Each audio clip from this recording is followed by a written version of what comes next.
Ayan, tutuloy na po tayong mag-repat ngayon. Kompleto na yata yung gamit natin.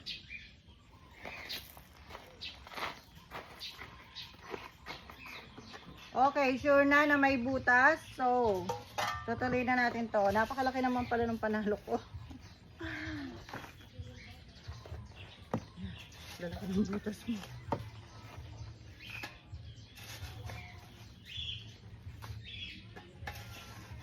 Ano pong mixture? Sigurado may magtatanong, ano pong mixture ang ginamit nyo? Composition po ito ng rice hull, garden soil, at saka loam soil. Yan, sukat nyo muna, baka mamaya pag tinanim mo masyadong lubog. Minsan naman masyadong nakaangat. So isusukat mo muna bago mo isushoot talaga, itatanim talaga. Yan, sukat mo muna. Okay na yan.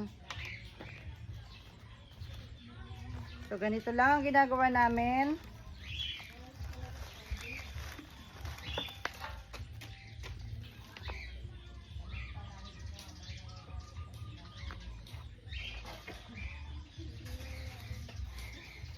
Tapos lagyan natin sa paligid.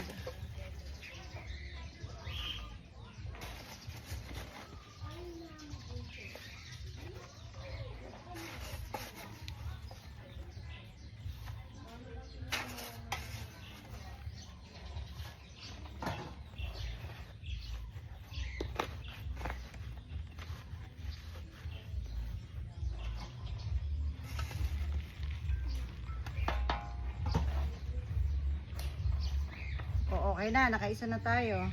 Balik natin yung ID. Mahara orange. Yan. O, next pa. Okay, may butas na ulit. Dapat pala lagyan mo na yung iba. Ng paupo.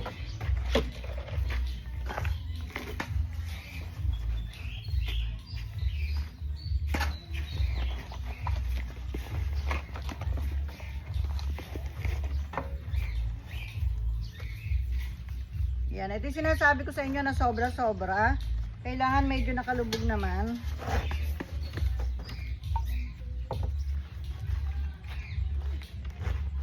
Yan. So, okay na siya. Sobra pa ng konti.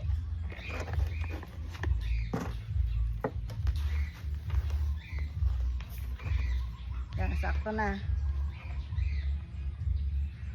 Ano ID niya? Chocolate brown.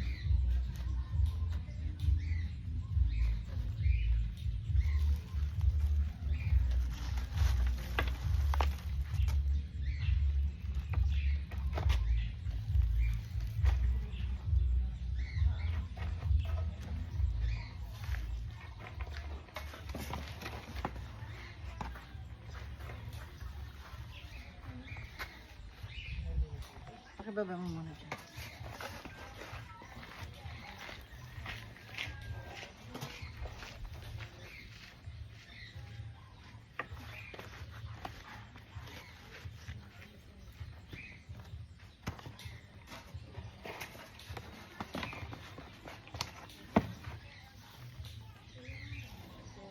Yung tinipid mo sa lupa. Tinipid mo ito sa lupa. Yeah, next. So, ito naman ang ilalagay natin dito. Yan. Para hindi na makita.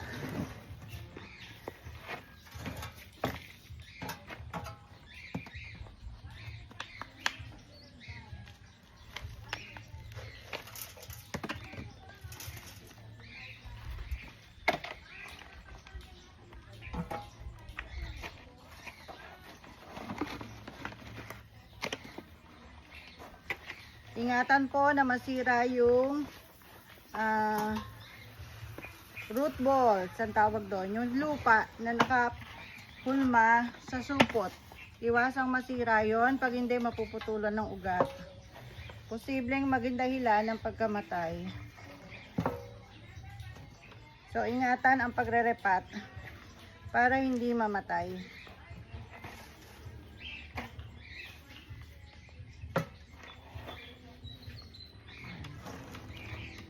Chocolate brown.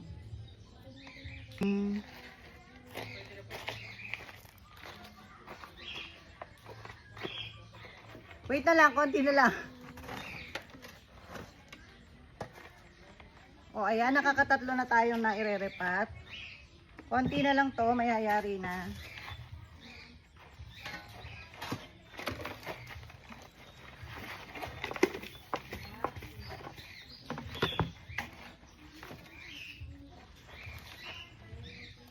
Ayan, ganyan po ang aming pagre-repat. Kapag hindi maugat yung buging bilya mo at ginanyan mo, mabubukayan lupa niya sa sabog. Pag sumabog yan, mamamatay na kasi naputulan ng ugat. So, wag niyo pong itataob na ganyan kapag hindi ka sigurado na maugat.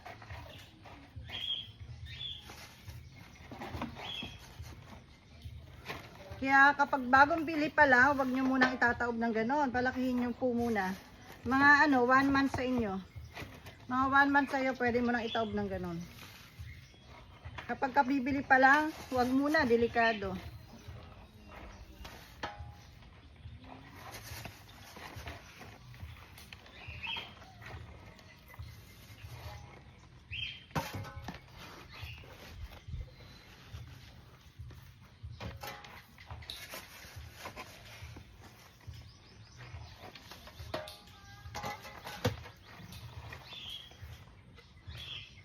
Yan, nakakaapat na tayo.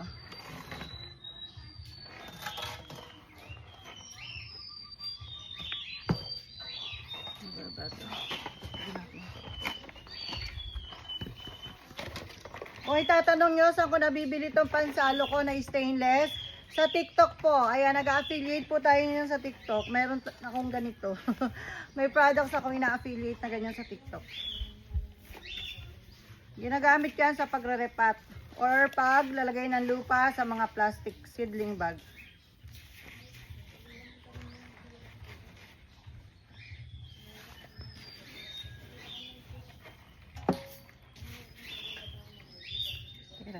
Akin na nga yan. Kailangan malalim to eh.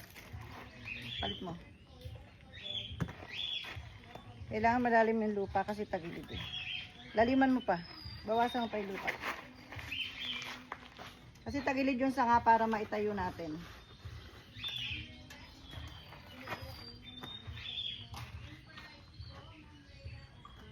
Ayan. Oops, lagay mo nga. Para hindi ka mabitawan. Yan, tinagilid natin yung lupa para dumiretso yung sanga. Ganun ginagawa po pagkatagilid yung sanga. Yung lupa ang itagilid mo. Para maidiretso yung sanga.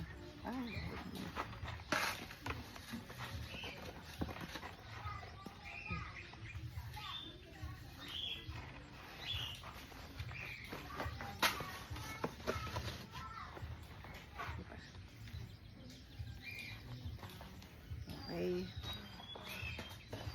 O, tingnan mo. Kahit tagilid yung sanga, naidiretso natin. O, ganda, diba?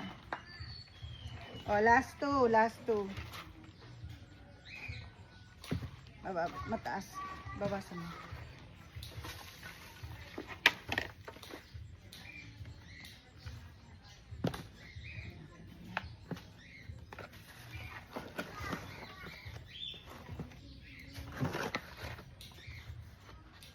Oops. Ay, hindi nga pala.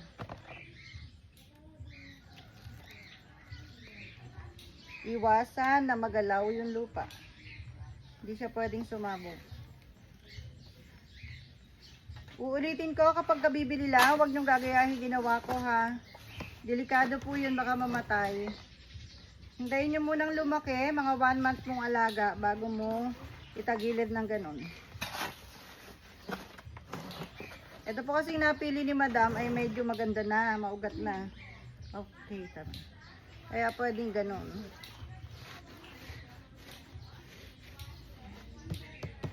Okay, last one na lang.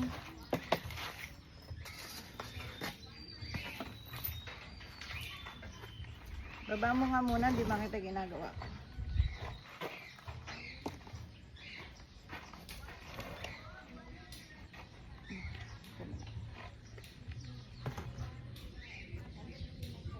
Kasi mo na ipaupo, konting-konti lang tira mo.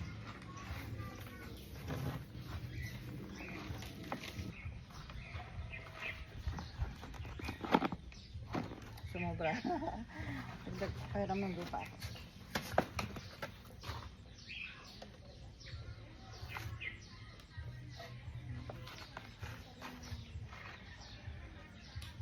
Okay.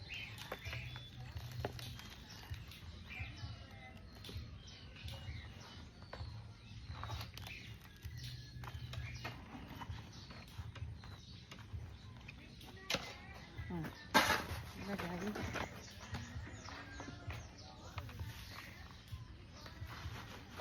Kita.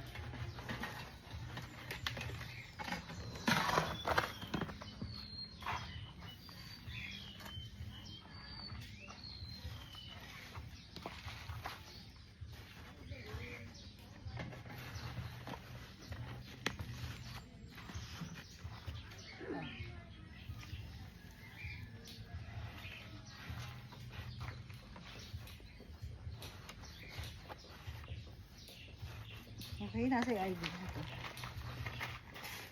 Okay po ma'am, okay na yung order mo, narepat ko ng lahat. Ayan, tapos yung grafted mo ay pipinturahan namin maya-maya lang. So, eto. Tama ba? 6, di ba 7? Ay, isa. O, ayan. Pare-pareho yung paso na ginamit ko para magandang tingnan.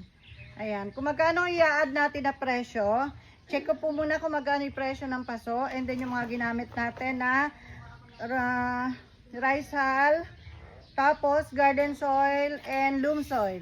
Ayan, i-add natin yon. Hindi ko pa lang alam kung magkano. Mamaya titingnan natin kung magkano yung presyo ng paso. So eto na po yung mga order mo na i-repat na po namin. Thank you po. Mamaya po ang Lalamove nito after lunch po, pipick upin dito ng Lalamove. May kasama pa po itong grafted na naka-octagon, and then yung long pruning shear na binibenta natin. Long pruning shear. So ito na po sila. Thank you so much po. Bye!